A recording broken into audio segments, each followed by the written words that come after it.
which looks like this is what David does. So, for whatever reason, David is doing it. And some people, some commentators say that the reason David is acquiring these wives is he's building political alliances with other tribes, other city states, other nations, so that he can have some kind of diplomatic status among the people of the world when he eventually becomes fully king of Israel. So this is not God's plan, but God allows it, and God is going to work through it to carry out his plans for David and for Israel. So back to our story, verse 6. During the war between the house of Saul and the house of David, Abner had been strengthening his own position in the house of Saul. We know that Abner is the kingmaker. He's the reason Ishbosheth, that's a hard name to say, is on the throne to begin with. But it turns out he and Ishbosheth are about to have some problems here. Verse 7, now Saul had a concubine named Rizpah, daughter of Aiah. And Ishbosheth said to Abner, why did you sleep with my father's concubine? Why does he bring this up? Well, on a technicality here, you don't mess with the king's stuff. You don't mess with his property. But Saul's dead. That doesn't matter. You don't mess with the king's stuff, and that includes his concubines. And because to do so is essentially an act of treason. You're saying, hey, whoever is in charge, whoever the king is, or whoever the king was, whoever is sitting on the throne, I don't care. I'm appropriating the trappings of his kingship. I, for all intents and purposes, am the new king. It could be. Now, there's a whole bunch of stuff about why Ishbosheth is making this charge. And the commentators are all over the map in terms of, is it true? Is it true that Abner would actually appropriate one of the concubines and have relationships with her? Well, if he is, basically the fact is he's just carrying out what, for all intents and purposes, he really truly is. If he's the kingmaker, he's basically the king. He's the guy in charge. And he's just acting out. He's just appropriating what he feels is rightfully his. If I'm the guy who's making things run around here, I should be able to do whatever I want to. The other side of the coin is, no, he doesn't. He hasn't been messing with this concubine. And when he's accused of this, he gets offended. Why would, if for whatever reason, why is Ishbosheth making an issue of this? Could be that Ishbosheth, even though he is a weak kind of guy, probably doesn't even have a knife to cut his own dinner because he's afraid of knives. That's how bad he is. That's how weak he is. He's still upset. He's still a little bit unhappy, a little bit uneasy about this alliance he has with Abner. Yeah, I may be the king, I may be the guy sitting on the throne, but we know who's in charge. In fact, what is really bad is everybody knows who's in charge, and it ain't me. And if there's anything that needs to be taken care of, everybody goes to Abner, not to me. I get left out here, and I'm the king. You know, it's, if you ever watched The Godfather, Part 2, it's one of those Michael and Fredo Corleone moments. Go back and watch that, and you'll know what I'm talking about. Ishbosheth is Fredo here. I got left out. I could have been big. Anyway, so one way of dealing with this, at least in Ishbosheth's way of thinking, is I'll accuse Abner. I'll put him on the defensive. In fact, I'll just run him off by accusing him of treason. Well, it doesn't have the desired effect. I mean, he gets rid of Abner, but not in a way that he's going to really enjoy. Verse 8 says, Abner was very angry because of what Ishbosheth said. So he answered, am I a dog's head on Judah's side? And remember, dogs in this day and culture do not enjoy the status that dogs enjoy today. They are not beloved creatures. They are really, really low on the animal chain, probably lower than skunks. You've just insulted me. This very day, I am loyal to the house of your father Saul and to his family and friends, which kind of implies, hey, I have done nothing to question the legitimacy of Saul or of you sitting on the throne. I have been so loyal, I haven't even handed you over to David. Yet now you accuse me of an offense involving this woman. And then here's this deliberate statement. Verse 9, may God deal with Abner, be it ever so severely, if I do not do for David what the Lord promised him on oath, and transfer the kingdom from the house of Saul, and establish David's throne over Israel and Judah from Dan to Beersheba. Their way of saying, if David doesn't become Israel, a king of all Israel from coast to coast throughout the nation. Well, this strikes fear into Ishbosheth's heart. He did not dare say another word to Abner because he was afraid of him. It's interesting, this statement that Abner makes. Hey, God has decreed that David is going to take the throne. How long did Abner know of this? How long was he aware of it? How long did he fight against that, knowing it? How long did he fight against this basically fighting against God's will? But now he's determined to help God out of here. He's doing the right thing, if for the wrong reason. But he's basically going to say, I'm going to do what God wants to do concerning David. And he leaves Ishbosheth quaking in his boots. Verse 12, then Abner sent messengers on his behalf to say to David, whose land is it? Another way of saying, hey, it's jump ball in Israel. The kingship of Israel is up for grabs. You want it? If you do, make an agreement with me, and I'll help you bring all Israel over to you. Well, the ultimate kingmaker here is not Abner. It is God. God will work out his plans and his ends.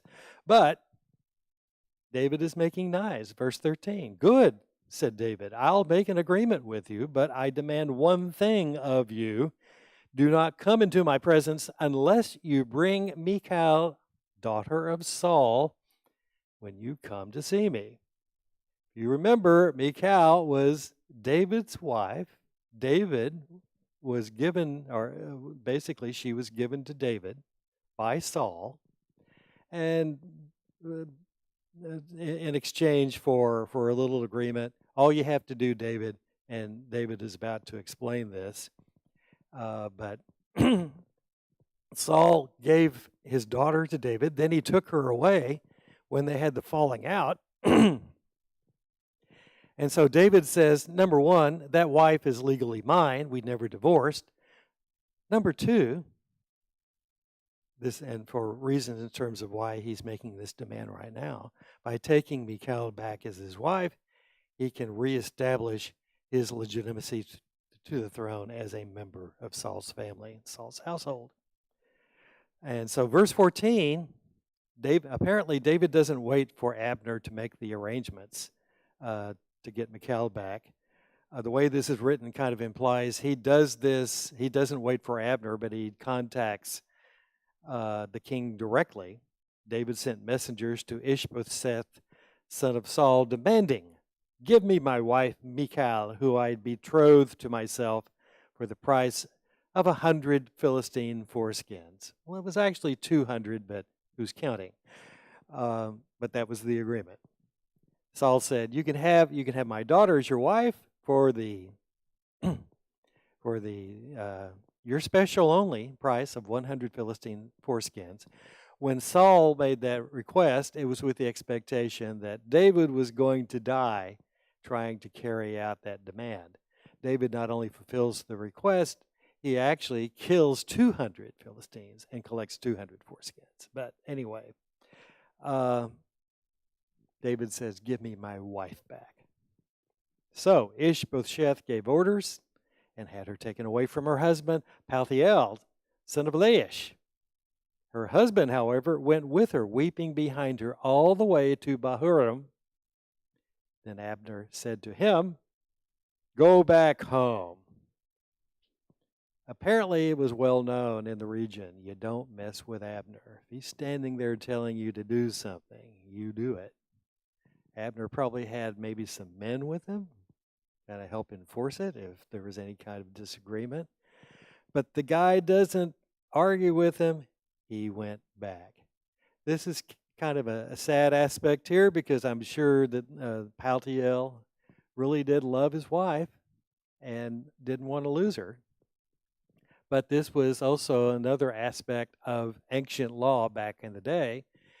If you were exiled by the king, you lost everything you had, not only property, but family members, even wives. But hey, in the event that you were exonerated and you were unexiled, you were brought back into good graces, and you had everything restored to you, you could reclaim everything, your property, and even as David did, your wives or former wives, even if they were married to somebody else. And someone who married a woman who had been taken away from an exilee basically did that or should have done it with the understanding that, hey, if the guy ever comes back into town with his rights restored, he has the right to take your wife away.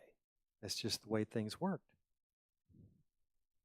So, David gets Michal back as his wife. And then verse 17, Abner conferred with the elders of Israel and said, "For some time you've wanted to make David your king. Now do it, for the Lord promised David, 'By my servant David I will rescue my people Israel from the hand of the Philistines and from the hand of all their enemies.'" That's an interesting statement because I don't think we've actually seen that in Scripture up to this point. It could be that that was actually said. That could have been with this. This would be the result of a God-blessed kingship under David. It was certainly good material for Abner to use to win everybody over to his point of view. Hey guys, let's make David our king and have him rule over all Israel. And so there's some resonance to that. Verse 19, Abner also spoke to the Benjamites in person. Then he went to Hebron to tell David everything that Israel and the whole tribe of Benjamin wanted to do. Why is the tribe of Benjamin being singled out? Again, intra-family politics here. Apparently, there's the feeling among the tribe of Benjamin that they don't like being lumped into everybody else. Hey, if you want to do a deal, that's fine, but you need to come and talk to us separately. Why do they have that attitude? Well, something to keep in mind, because on Wednesday night in the study on the book of Judges, Jason is not there yet, but in a few chapters, we're going to be studying a situation that essentially where the entire tribe or the entire nation of Israel takes vengeance against the tribe of Benjamin over a very terrible incident that happens, and the tribe of Benjamin is nearly wiped out, except for some last-minute activities that saved them from total extinction. That apparently carries over into the feelings among the survivors, the surviving Benjamites, so that if you want to do business with the Benjamites, you got to treat them delicately. You got to be nice to them. You can't treat them just like you treat everybody else. So when Abner goes to Hebron to report all of his work to David. He mentions, I've talked to everybody, and that includes the Benjamites. Verse 20, when Abner, who had 20 men with him, came to David at Hebron, David prepared a feast for him and his men. David says, hey, that's great. Hey, thanks for the report. Looks like everything's good. Don't go away yet. We're having lunch. You ought to stay at Chick-fil-A's catering. And, you ought to try the waffle fries. And so he does. They sit down, have a feast, which is significant because the custom of the day, you don't sit down with your enemy to have a meal. If you're dining with someone who was your enemy, that means you have made peace with them. You have reconciled with them. Things are going back together. Things are going to quiet down and settle down, and everything's going to be good. Verse 21, then Abner said to David, let me go at once and assemble all Israel for my lord the king, so that they may make a covenant with you, and that you may rule over all that your heart desires. So David sent Abner away, and he went in peace.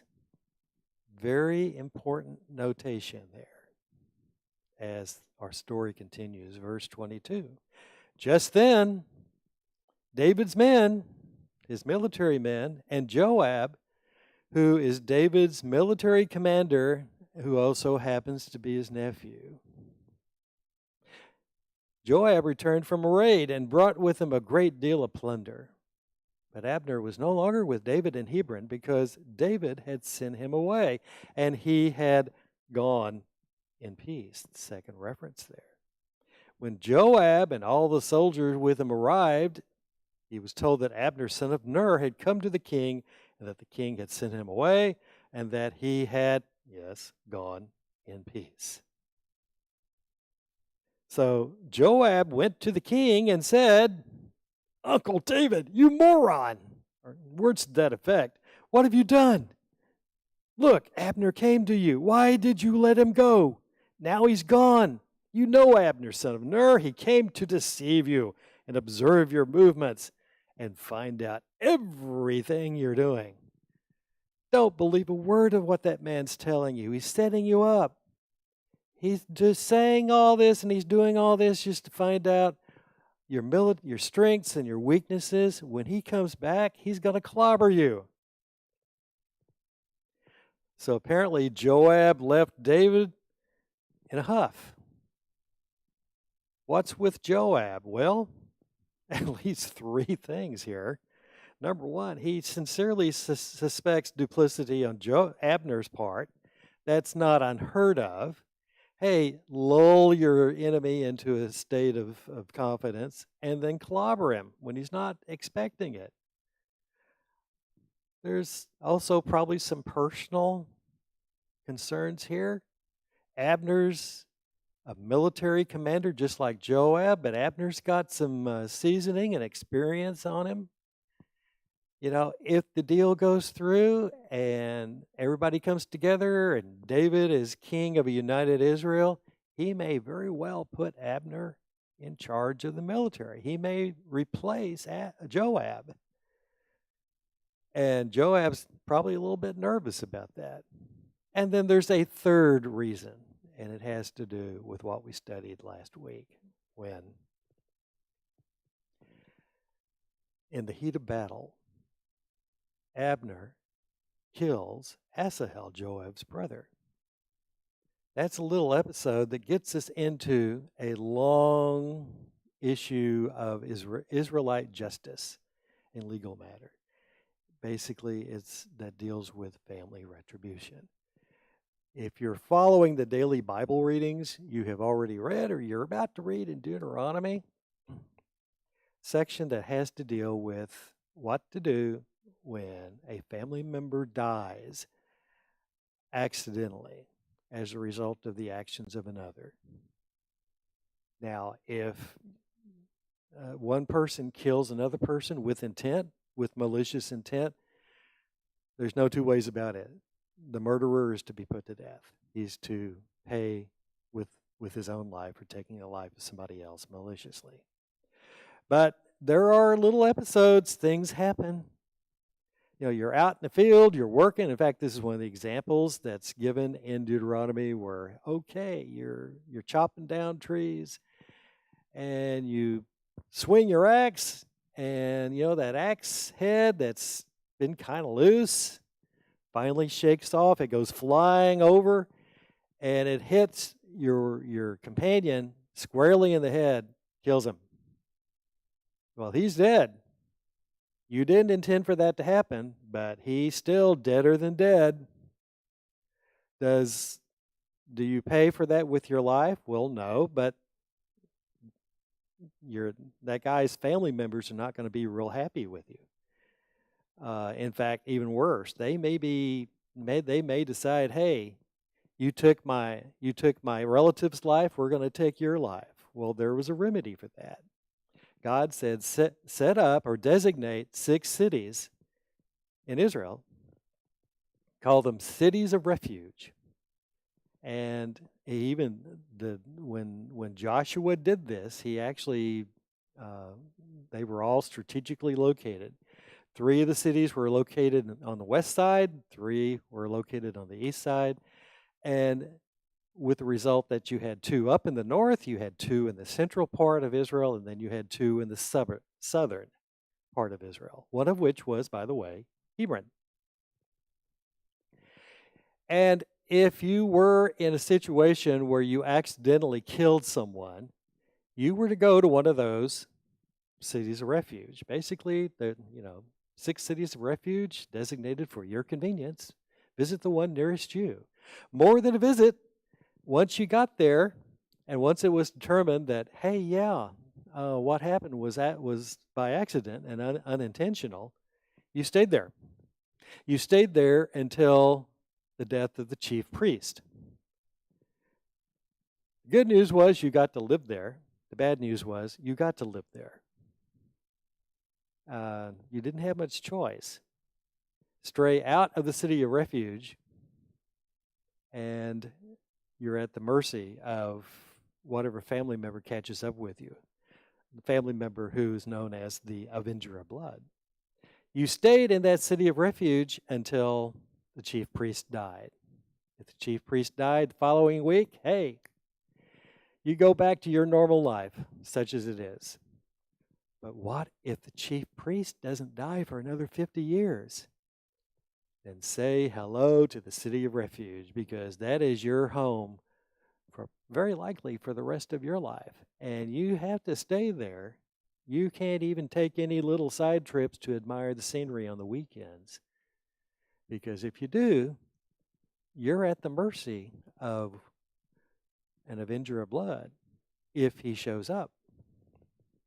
With that in mind, keep that in mind, because that's going to play into what we're about to see here.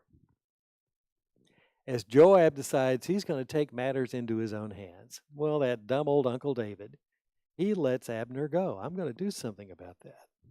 Verse 26, Joab then left David and sent messengers after Abner, and they brought him back from the cistern at Sirah, which kind of tells you 2 things. Hey, we need to water our camels, and we need to replenish our own water supply. Also, hey, you know what?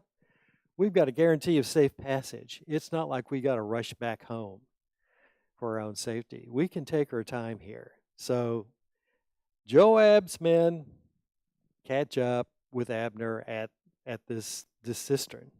Say, hey, David forgot to tell you something. He needs to have one more conference with you. Come on back. Now, while he's doing this, he's doing it without informing David. We're told David did not know what was going on. Verse 27, when Abner returned to Hebron, Joab took him aside into an inner chamber as if to speak with him privately. That inner chamber was very likely one of the little areas in the city gate. The city gates had these little compartments where business got done. And apparently there's a technicality about the cities of refuge rule. in order to have the protection of being in the city of refuge, you had to be inside the city of refuge. Being inside the city gate, apparently, didn't count. And so as Abner comes in, Joab says, "Hey, Abner, hey, just real quickly, got something to say to you." And starts some kind of small talk. And there, to avenge the blood of his brother Asahel, Joab stabbed him in the stomach, and he died. Hey, that sounds like murder, right? It's on blood's on Joab's hands. Well, there's a gray area here because Abner's murder or Abner's killing of Asahel was done during the heat of war. And I'm sure in Abner's frame of mind, I did nothing wrong. In fact, I called out to the guy. I told him, "Stop chasing me. This is not going to end well. Why set up a tragedy that doesn't have to happen? Go away." Asahel kept chasing after him, catching up with him, until finally Abner, at least in his frame of mind, had no choice but to kill him. That's what he does. Now, there's another side of the coin that said, "Yeah, Abner, you did that, but you did that because of circumstances that you created. This was part of a war that didn't have to happen. This was part of a war part of a battle that you started. If you hadn't marched out in a provocative manner, if you hadn't called out, 'Hey, let's let some of your boys fight some of my boys and see what happens,' none of that would have happened. Everybody would have gotten up and gone home. So yeah, Abner, this is your fault. And besides, Joab has a score to settle, and it's rightfully his to settle." So, in one sense, Abner has taken care of a family obligation. He has avenged the blood of his brother Asahel. But in the process, he's made a big political mess because he has murdered the man whom David assured had safe passage. Hey, all is good. Go back and settle up political affairs, and you can travel safely through Judah. No problem. I'm fine with that. That could very well have been interpreted as, "David, you crafty old fox. You say one thing and you do another. And you call yourself a man of God, but really you're not much better than any other crafty, plotting, conniving politician." This whole thing could blow up whatever political deal was about to be made. So this is how David handles this stinking political mess.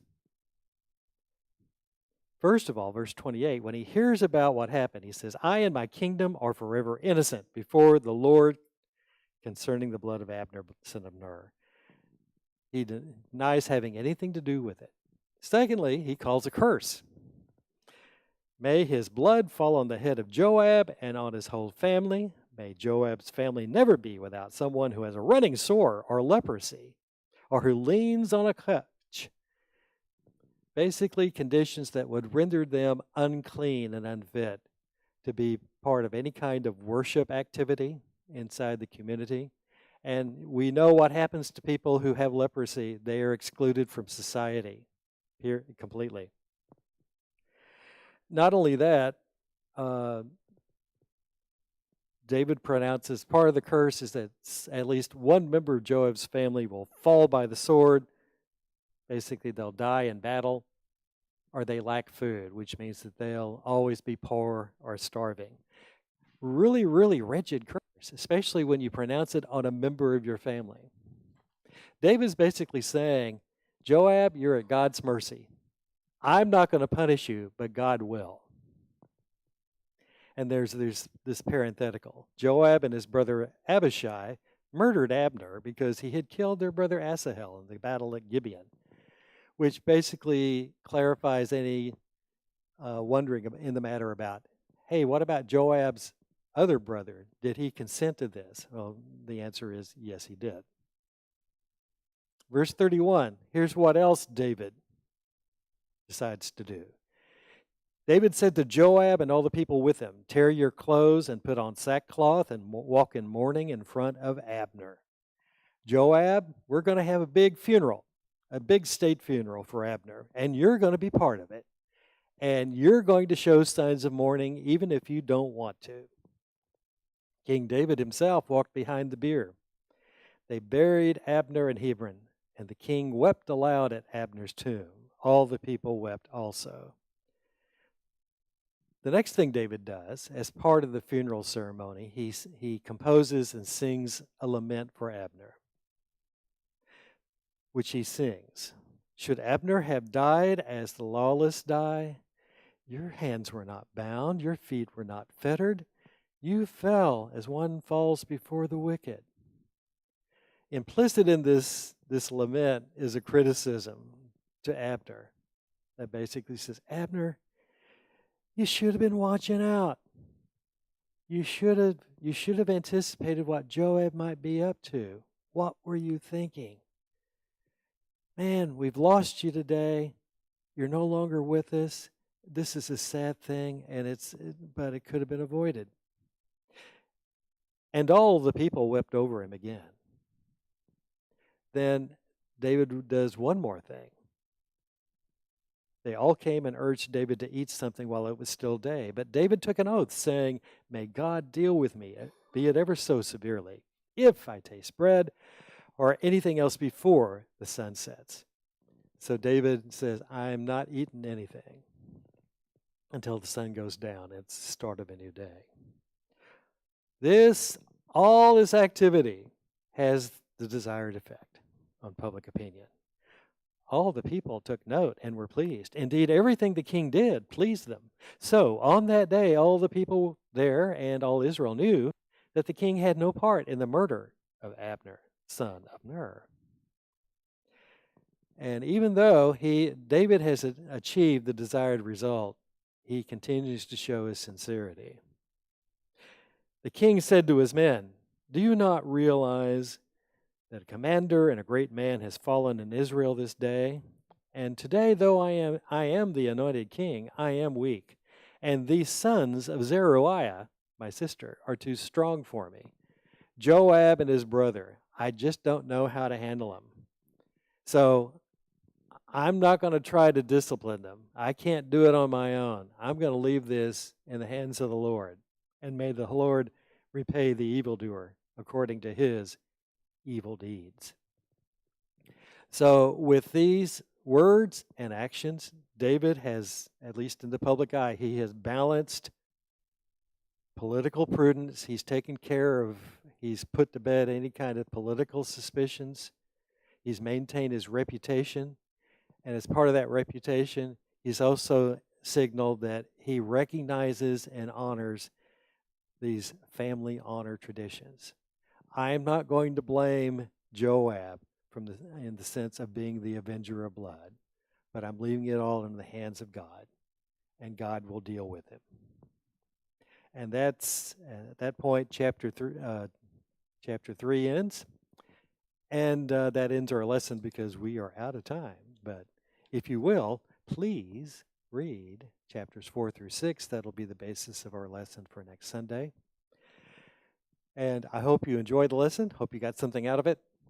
And Lord willing, we'll meet back together here next Sunday to see what happens with David and in his journey to become king of Israel. Thanks very much.